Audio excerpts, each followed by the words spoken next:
गहरे जंगल के बीचों बीच एक खंडहर महल था, जिसे लोग शापित महल कहते हैं। गांव में यह अफवाह थी कि वहां एक रहस्यमय चुड़ैल विराजनी रहती है, जो दिन रात एक जादुई आईने के सामने बैठी रहती और उसमें खुद को निहारती है।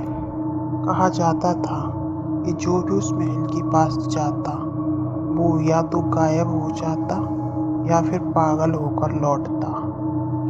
गांव का एक नौजवान आदित्य इन कहानियों पर विश्वास नहीं करता था। वह एक साहसी युवक था, जिसे रहस्यों की पता करना बेहद पसंद था। एक रात चांदनी के हल्के उजाले में वह उस महल की ओर बढ़ गया। ज्यों ही उसने झरझर दरवाजा खोला, एक ठंडी हवा का झोंका आया, जैसे किसी ने कानों में फुसफुसाकर कहा हो, तुम लौट कर नहीं आओगे। और आदित्य ने खुद को संभाला और अंदर घुस गया। महल के भीतर अजीब सी चुप्पी थी, जैसे समय वहीं ठहर गया हो।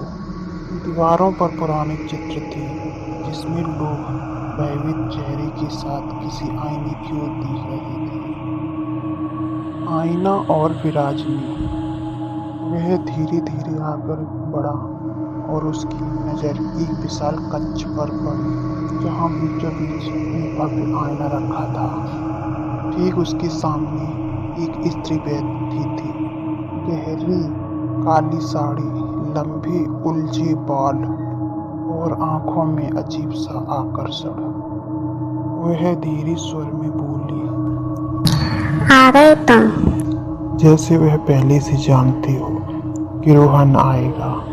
रोहन ने साहस जुटाकर पूछा, कौन हो तुम? मैं विराजनी, जो इस आईने में देख लेता है वो खुद को खो देता है। क्या तुम भी देखना चाहोगे?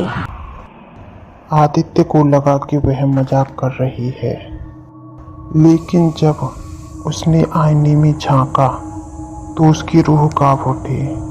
आईने में जो दिख रहा था वह उसका प्रतिबिंब नहीं था, वह खुद विराजनी बन चुका था।